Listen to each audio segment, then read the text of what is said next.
नमस्कार। उत्कल भारती कुंतल कुमारी सावंतकर शेफाली प्रतिरु किछि। शेफाली प्रति क्यों दूर तरुगरे फुटी अछु गोपने भुरु भुरु गंध तोर भासी आसे पवने बातायन पासे बसी चाहे नवोदित शशि हसी हसी साथे आसे दूर गगने भाववास मुक्त मुखी मची अच्छी सपने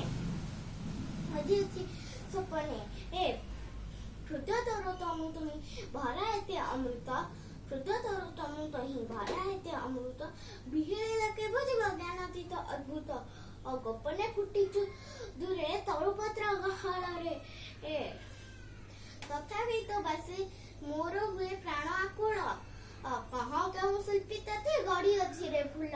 धन्यवाद।